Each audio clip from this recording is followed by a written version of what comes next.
You and your friends jump to your feet. The whole stadium is celebrating. Your glasses nearly fall off, but you're caught up in the moment.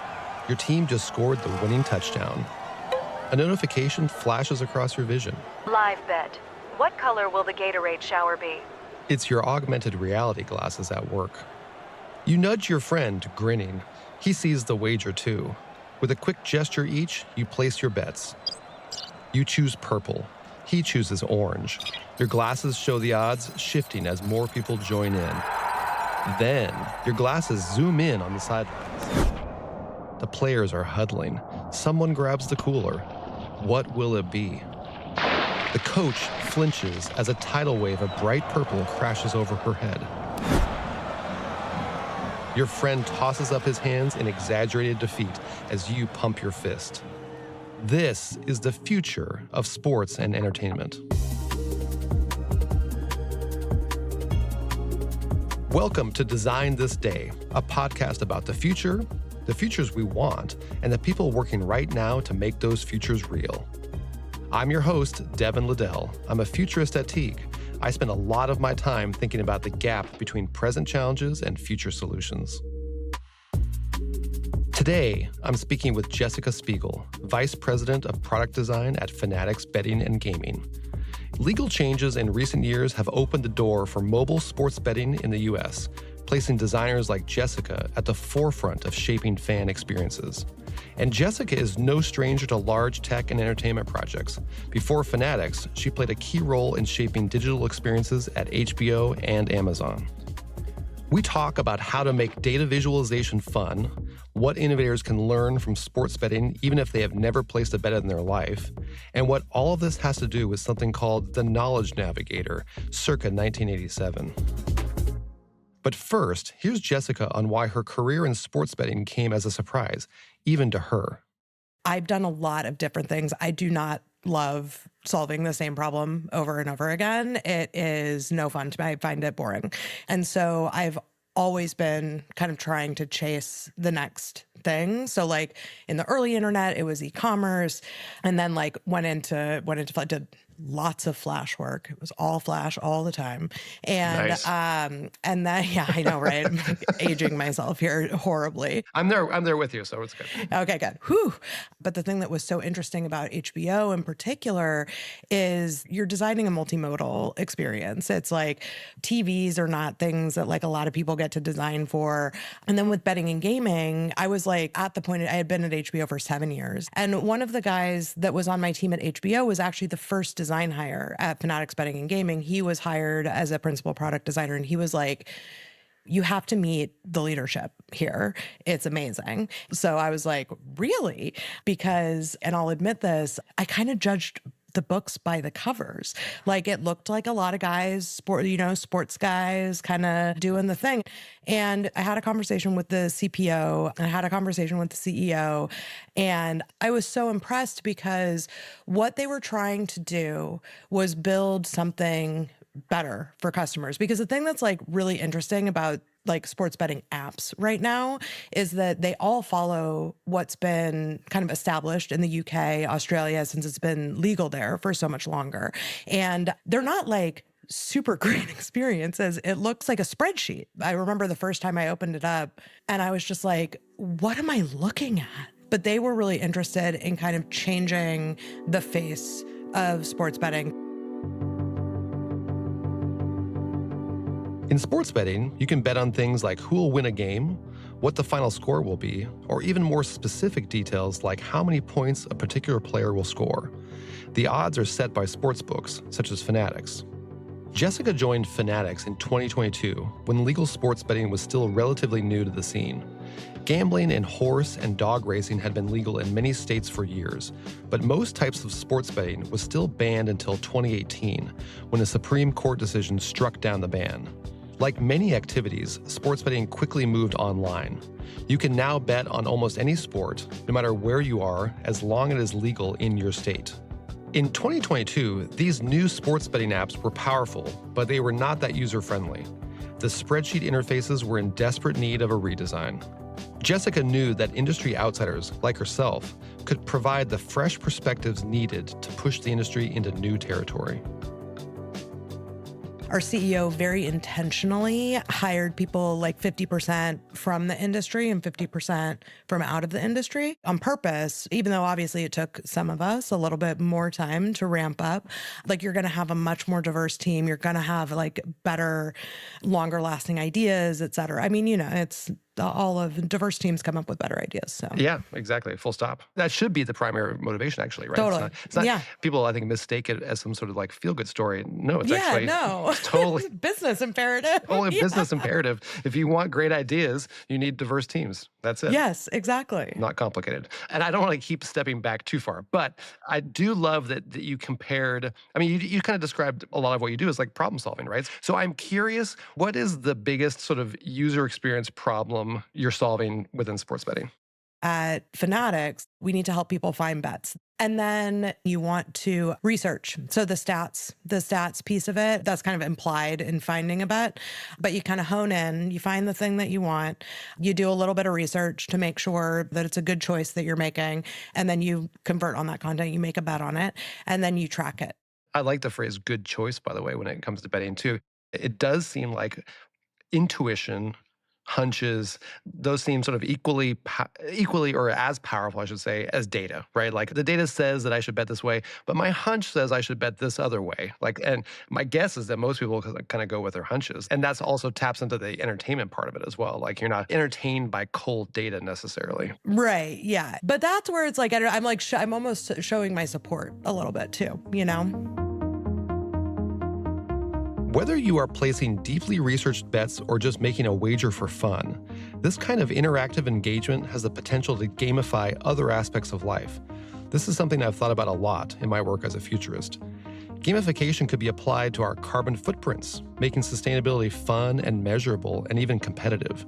Gamification could be applied to personal health, driving us to make healthier choices so we can win. Gamification could even provide the dopamine necessary to make not-so-fun necessities, like doing household chores, more entertaining. And we are not there yet, but I can also imagine formal betting culture extending into the entertainment space. Jessica says this kind of betting among friends is already happening in informal ways.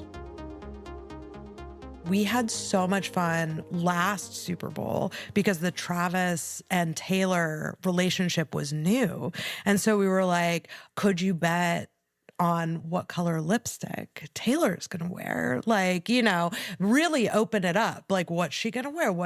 All of these things. And it was so much fun. We actually did it was a quick sprint around, there was like a possible partnership and we were looking at like more pop culture integrations because people like already bet on, they have pools on like Grammys and Oscars. And so I think it's like that kind of fun with friends aspect. Interesting. I like that. I can see that. If there's more casual betting available to us and it sort of enriches the experience of things that we're already seeking entertainment from, then that feels somehow more comfortable to me as a future than, say, like just wildly more people betting on the things But just betting on sports. Betting on sports. 100%. Yeah. Because I think it's like putting money on it is just like a stand-in for how strongly you feel that you're right. You know what I mean? And so like, it's almost like a gavel in that respect. It's like, I believe this, you know what I mean? And so I feel like that's where it gets really fun. I mean, I will not speculate on the regulations and how one would actually do that, but that would be the main pushback that one would get. Right. Yeah. I don't know if we want a scenario where we're betting on like whether our flight leaves on time because that might open itself up. I mean, maybe you hedge that. Maybe you're hedging getting to your meeting on time, and then you're like, I guess it doesn't matter because I won no matter what. Exactly. I was late, but I knew we were going to be late. Right, exactly. I mean, I'm sure there's lots of listeners who would associate gambling with a vice, right? So Totally. Just like with any vice, doing it in moderation is the key. So how do you approach that from a design standpoint? What it comes down to is if someone develops problem gambling habits, it's not good for us. Like they're not a customer anymore. So it kind of in the same way we were talking earlier, like diversity is a business imperative, like responsible gaming is like also a business imperative because we want to keep people having fun and being entertained within their means. And so the way that we handle that, we have really extensive controls. So the way that I've always thought about it is like, before you go out drinking for the night, you're going to make a plan for your transportation. You should do that before. Don't leave that till the last minute. And so responsible gaming is kind of the same way. Like you can set a deposit limit per day, week, month. You can set a time limit per day, week, month. And so then the app will kind of start to nudge you when you're getting close to that, when you've passed it. And it's not like you can't outsmart ours like you do your phone. Like, if you set limits on your phone for like Twitter or something, and it's like, ooh, you hit your limit and it's like extend for 30 minutes. Like you can't do that with Right. responsible gaming controls. Good, okay. There's like a cool off period. If you change them, you cannot change them again for 24 hours. Innovators face the challenge of balancing good design with business imperatives, which isn't always easy. For sportsbooks, good design helps the user place well-informed bets and provides entertainment value, all while keeping the user from engaging in compulsive gambling behavior. It's a balance rife with potential pitfalls, and I wondered whether it was possible for sports betting to create an overall benefit for those involved. So I asked Jessica about the best-case scenario and the worst-case scenario for sports betting in society. I think the utopian version is where these things are bringing joy and excitement and entertainment and an extra layer to the things that you already love, whether that's your social circle, your favorite sports team, like whatever. I think the dystopian version is where it's only transactional. It's like, how do I extract as much value as humanly possible from you from this? And like, as an aside, this is like, and I'm being completely earnest about this. This is why I went to work for Fanatics, is because it's not just betting. It's like the entire sports ecosystem. I don't need to keep them betting for us to make money. It's the whole package. The incentives are like aligned with the customer. And so I think the intention is more like pure, for lack of a better word. It's just like your heart is in the right place instead of like, how do I extract from you? Exactly. Yeah. Well, that's a very interesting take on it. And it also speaks to something that's kind of hard to pin down about the joys of sports, which I think you're getting at, which is there is a purity in terms of like being a fan. Yeah, totally. It's very raw. Yeah, it's one of the reasons why, for example, it's very difficult to switch being a fan from one team to another, if not impossible. I'm right? still upset about the Sonics. Like, I'm mad. Right. Still. Exactly. And I like the way you put it in terms of like, if in a utopian way, there's something additive about it, right? It adds to the experience of being alive. And if it's extractive, then it's sort of like has stepped over some kind of line. Yeah, it has to be additive. Have you seen the Knowledge Navigator video that they did at Apple? Creating technology that is truly game-changing is often tricky because it can be difficult to see past existing limitations. Jessica mentioned a video that Apple released in 1987. The video showcased a futuristic device called the Knowledge Navigator. The so-called Knowledge Navigator was essentially a tablet that could understand complex spoken commands, facilitate video calls, and organize your calendar. Remember, this was an idea that Apple put out there in 1987. What was then entirely a sort of corporate science fiction is now part of everyday life. It's basically the iPad with an AI assistant. It took 20 years or however many years. No one do the math. But it took that many years to come to fruition. I don't think we need to go like that far. Like innovation is on a much shorter time frame now. But I think those types of exercises are so valuable because people get this, and this is my big problem with kind of the industry right now, is that everyone's like so busy chasing each other. It's like you're chasing parity and no one is ever going to switch to another product because of a parity feature. It's literally never going to happen. Like you're never going to leapfrog if you keep trying to do what your competitors are doing. I think we're getting to the point now in our maturity that this is like the right time. What we need to do is find, like I always talk about, like you solve a problem for a person, not what they ask for, but like the thing that they think can not be changed. And they're going to love you forever. Like, remember when the first iPhone came out with visual voicemail? I shelled out $700 for that phone because I could tap on the voicemail instead of having to listen to them in order. And it's like, we need to find our like visual voicemail of sports betting. There's one example. This doesn't come from the design team. This comes from the trading team. But one big problem that sports bettors had is injuries. So, and obviously you can't like avoid injuries. It would feel deeply unfair when they had a parlay. Let's say they had a parlay that included someone goes out in the first quarter or whatever. And it sucks because then your whole parlay is blown. That's lame. A parlay in sports betting is a single wager that links two or more bets together. Parlays usually offer higher payouts, but in order to win, you have to win all the bets in sequence within that parlay. And so what we do, we have a policy called fair play, and the fair play policy is awesome because it just voids that leg. It's like, oh, the person got hurt in the first quarter. It's as if that never happened. Your parlay is still good. And like people love this because it's like, yeah, you're still like in the game. Stuff like that, finding problems like that and solving them, that really gets people to switch and stay, One of the problems Jessica mentioned at the beginning of our conversation was that of data visualization. Placing a bet on sports betting apps previously required looking at multiple spreadsheets. There have been improvements and the experience is much more user-friendly now, but I wanted to know, what will data visualization look like in the future? Jessica believes augmented reality, or AR, will play a role. It's going to include AR. I feel like it's going to be a whole different ballgame. I hope I'm right here because I will tell you what I want to see. Let's wager on it. Yeah, I'm happy to. The kind of end state that I imagine is I've got something in my glasses and I can activate whatever layer in my glasses. Why this hasn't moved further also is another thing that I just I'm sure we'll get it eventually. But my watch, my phone, my glasses, all of the things. And I can activate whatever layer in my glasses. And this is a podcast, so I'm tapping my glasses. I can see it. She is. Okay. She's tapping her glasses. But I can overlay some layer. Let's say I'm at a basketball game. I can overlay some layer that puts subtly odds, stats, whatever, attached to the people who are doing the things in real life. Then I feel like you're in a whole new world with data visualization because I have that for real time. But let's say I'm doing some sort of analysis instead of looking at my phone or interact with my computer.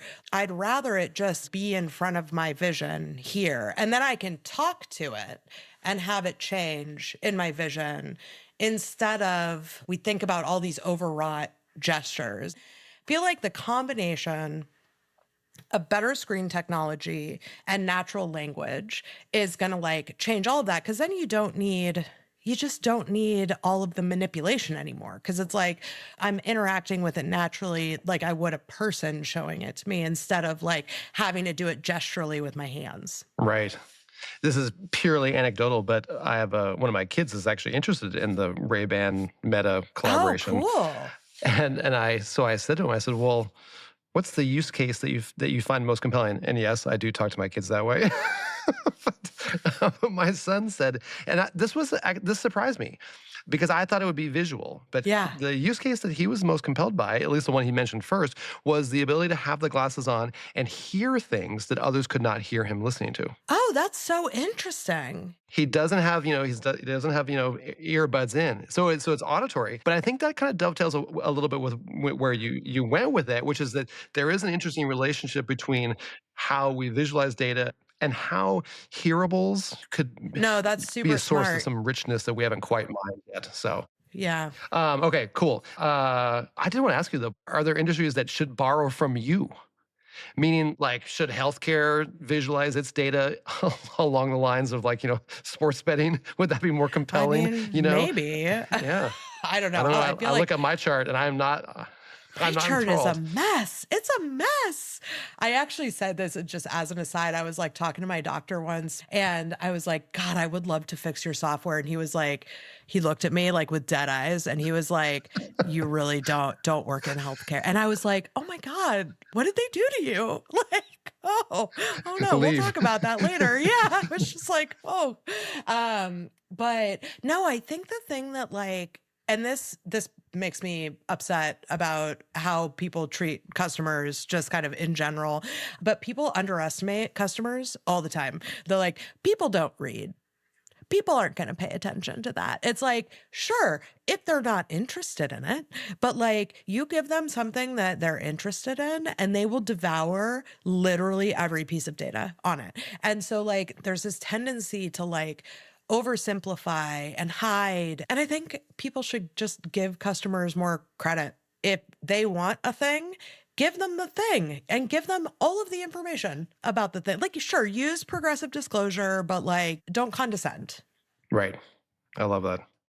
Maybe as a quick follow-on to that, like, are there sort of lingering educational hurdles that you have to sort of at some point tackle to get the next audience archetype who isn't currently betting, but would actually get a lot out of it if they understood X better, or if they felt more comfortable with Y? Like, are there any things like that? Yeah, I think so. And I think like getting over information overload, that's kind of the big thing. It's like, oh my God, what do I look at on this screen?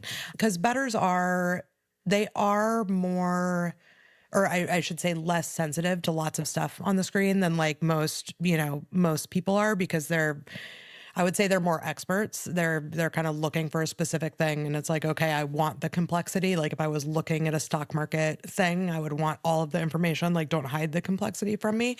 But still, if it's not the information that you need right there, it is going to be in your way. And so as we have kind of more and more data in the future, figuring out ways to really simplify that. And that's where I feel like where technology is starting to go with natural language, like you can just really get a lot out of there, because it's just like, okay, what do you want? I want to know what X stat is on this player and show me over time. And you can just describe it real quick instead of having to like navigate to it. So Is that a future state of sports betting? Like they would actually just use natural language, like, hey Siri, put $50 on XYZ for me. yeah, totally. Okay. Yeah, exactly. I mean, I think there's like a long way to go. And I've realized I didn't give you my caveat. My opinions are my own and like nothing is on the roadmap and, yada, yada, yada. But like, I feel like that's like the big opportunity, is how do you make that easier and more natural, especially if you're like in person. You don't want to be like on your phone, like kind of messing around with your app when, you're also trying to enjoy the game. Right, exactly. Now we have to move into the speed round. Okay.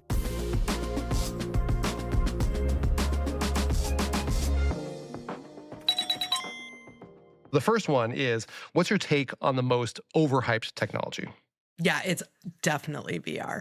And I will tell you, I feel bad because I was never bullish on it. And I know that I'm biased because I was never good at 3D modeling anything. That just like was not the thing I was good at. And the headsets also made me kind of nauseous. And so like everyone was going through the VR phase at the same time. And I was just like feeling love because I'm like, I hate this. I hate this. And what do you think is the most underhyped technology? I mean, we talked about AR a bit earlier. The potential of that is so great. So I think that once we get to a place where like the technology is more in service of the human experience, we'll be in a place where like that type of technology can really take hold. What's an innovation in another industry that has inspired you to think differently about your work? We're looking at gamification all the time. I mean, Duolingo is like the example. They're so good at rewarding people for doing a thing, maintaining your streak. People get weird about their streaks too, which is fun. You could get to the point where there's someone paying attention to your habits, nudging you if you're like, kind of going outside of them. It's like beyond just the limits. Like, oh, here's some patterns you might want to pay attention to. I mean, obviously there's like a long way to go before we can like trust AI with all of this. Have to be supervised, all of that stuff. But it's a little clunky still, but I feel like the idea is sound. Interesting. Do you have a book or a show that you are reading or you've just read or you're watching or you've just watched that's influenced how you think about your role as an innovator? Totally. And I'm so glad that you asked this question because this is a little bit of an older book now, but are you familiar with Jane McGonigal's Reality is Broken? Video games kind of, they know what make us happy. And her whole thesis is that everything could leverage those same kind of mechanics to make life more fun. And not just to make life more fun, but to make like everyone more productive too. And one of the examples that she gives was, and it's actually from the University of Washington, which it was so fun because that's where I went to school. But one of the biomedical researchers, they were using distributed computing to do like brute force protein folding to find new combinations. This was in like 2008 or something. And people who downloaded the screensaver, they would see option. They were like, oh, I could see how you could fold this in a different way, but I can't interact with the screensaver. So they ended up making it into a game called Fold It. And it's so cool because people ended up working together on all of these different protein folding combinations. But the thing that's so neat about that, I think for me, I'm like, cause I wake up, I do the Wordle, I do the connections, all my friends do it. We text about it. It's like, what if we were all doing some game that like solved climate change? You know what I mean? And so thinking about how you can use those game mechanics of like challenge, fun, all of these things, side quests, blah, blah, blah, just in every day in work, in everyday life, cleaning the bathroom, things you don't want to do, it could just make everything so much better. And that's what I always come back to kind of as a designer and just like as like kind of a personal philosophy is like, how can I bring joy here? It's not always possible, obviously, but it usually is. Even like a little checkbox, you can make it satisfying to click. There's like little stuff that you can do. Well, thank you so much for being here, Jessica. It's been fantastic. Really, really lovely. It's been a very fun afternoon. Thank you. That's it for today. Thank you for listening to Design This Day, a podcast by Teague. Subscribe on your favorite podcast app so you don't miss the next episode. We have some really exciting guests coming up. I can't wait to share more with you next time. And if you have a complex problem that needs solving, we'd love to hear from you. Visit us at teague.com or send us an email at hello@teague.com. I have always loved the countdown beep that ski racers use. Just hear this like beep, beep.